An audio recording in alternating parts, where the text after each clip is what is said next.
শুরুতেই একটা বড় প্রশ্ন, যারা লক্ষ্মীর ভান্ডার পাচ্ছেন তাদেরও কি এবার অন্নপূর্ণা ভান্ডারের ফর্ম ফিল আপ করতে হবে, নাকি শুধুমাত্র যারা নতুন, যারা আগে লক্ষ্মীর ভান্ডার পেতেন না তাদেরকেই আবেদন করতে হবে? আজ নয়, কালকে শুভেন্দু অধিকারীর বক্তব্যের পরে কিন্তু বাংলার মা ও বোনদের মধ্যে এই নিয়ে বড় সংশয় তৈরি হয়েছে। কারণ উনি স্পষ্ট বলেছেন, যতদিন না অন্নপূর্ণা ভান্ডারের ৩,০০০ টাকা ব্যাংকে ঢুকছে ততদিন কিন্তু লক্ষ্মীর ভান্ডারের সুবিধা চালু থাকবে, এমনটাই কিন্তু তিনি জানিয়েছেন। আর এই কথাটা এখন সবচেয়ে বেশি চিন্তায় ফেলেছে সাধারণ মানুষকে। তাহলে কি পুরনো লক্ষ্মীর ভান্ডার প্রাপকদেরকেও নতুন করে অন্নপূর্ণা ভান্ডারের জন্য আবেদন করতে হবে? ফর্ম কোথায় পাওয়া যাবে? অনলাইন না অফলাইন? কিভাবে আবেদন করতে হবে? বাড়িতে বাড়িতে কি লোক গিয়ে ফর্ম ফিল আপ করাবে? আজকের এই ভিডিওতে আমরা এই সমস্ত বিষয় নিয়ে বিস্তারিত আলোচনা করব। তাই ভিডিওটি একদম শেষ পর্যন্ত দেখবেন। আর আপনার আশেপাশের মা ও বোনেদের কাছে ভিডিওটি বেশি বেশি পরিমাণে শেয়ার করবেন, যাতে করে সকলেই এই তথ্যগুলো জানতে পারে। তো চলুন বন্ধুরা, আজকের এই গুরুত্বপূর্ণ আপডেটটি সবার আগে শেয়ার করা যাক।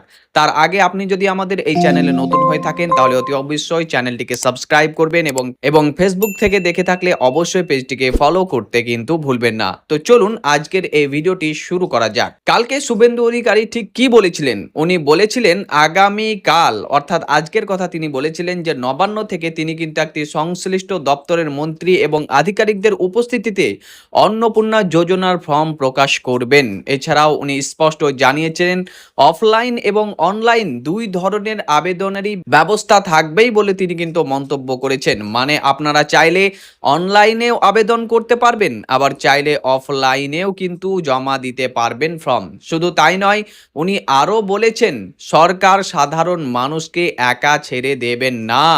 বিডিওদের তত্ত্বাবধানে বাড়ি বাড়ি লোক পাঠানো হবে ফর্ম ফিল আপের সহযোগিতার জন্য। এছাড়াও বিভিন্ন এলাকায় ক্যাম্প করেও আবেদন নেওয়া হতে পারে বলেই মন্তব্য করা হচ্ছে। সকলে এটাই ভাবছেন, বিধায়কেরাও এই কাজে সাহায্য করবেন বলেই কিন্তু শুভেন্দু অধিকারী কিন্তু কালকে প্রেস কনফারেন্সের মাধ্যমে বলে দিয়েছেন।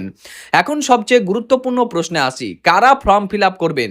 দেখুন, এর আগে মন্ত্রী অগ্নিমিত্রা পাল বারবার বলেছিলেন যে যারা ইতিমধ্যেই লক্ষ্মীর ভান্ডার পাচ্ছেন তাদের নাম অটোমেটিক অন্নপূর্ণা ভান্ডারে কিন্তু চলে যাবে।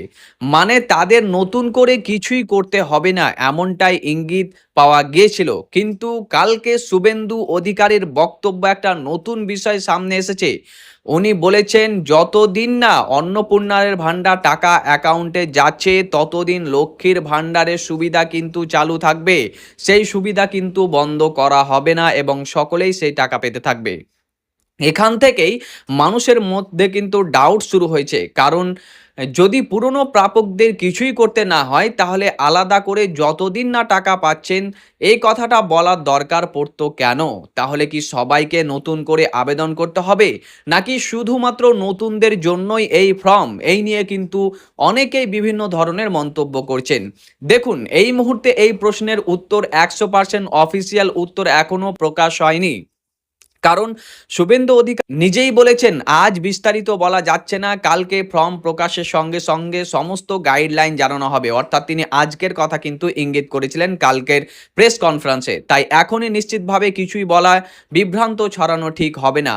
আমাদের আর মাত্র কিছু ঘন্টার অপেক্ষা।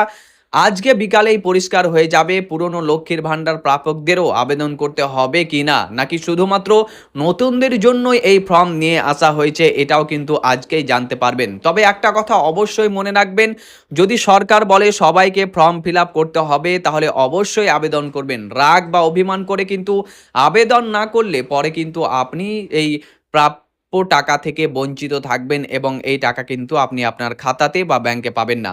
তাই এখন টেনশন না নিয়ে একটু অপেক্ষা করুন। সরকার যেহেতু ঘোষণা করেছে, আশা করা যায় খুব দ্রুতই পুরো বিষয়টি পরিষ্কার হয়ে যাবে। আর আজ থেকেই এই প্রকল্পের প্রক্রিয়া শুরু হচ্ছে বলেই কিন্তু সকলেই জানানো হয়েছে। যখনই অনলাইন আবেদন শুরু হবে, কিভাবে মোবাইল দিয়ে স্টেপ বাই স্টেপ আবেদন করবেন সেটা আমরা বিস্তারিত আপনাদেরকে ভিডিওর মাধ্যমে দেখিয়ে দেব। এছাড়াও অফলাইনে কোথায় ফর্ম পাবেন, কিভাবে জমা করবেন, সব আপডেট নিয়ে নিয়মিত আমাদের ভিডিও কিন্তু আসতেই থাকবে। অতএব আপনাকে কিন্তু আমাদের এই চ্যানেলটিকে সাবস্ক্রাইব করে রাখতে হবে, যাতে করে এই নতুন আপডেটগুলো আপনার কাছে পৌঁছে যায়। এবং আপনি যদি আমাদের ফেসবুক থেকে দেখে থাকেন তাহলে পেজটিকে কিন্তু আপনি অবশ্যই ফলো করে নিন। কারণ এই তথ্যবহুল ভিডিওগুলো কিন্তু আপনার কাছে ইতিমধ্যেই পৌঁছে যাবে। তো আর বেশি কথা না বাড়িয়ে আজকের ভিডিও কিন্তু এ পর্যন্তই। ভিডিওটি ভালো লাগলে অবশ্যই একটি লাইক এবং বন্ধুদের বেশি শেয়ার করুন এবং পেজটিকে ফলো করে রাখুন। পরবর্তী ভিডিওর জন্য অপেক্ষা করতে থাকুন। ধন্যবাদ।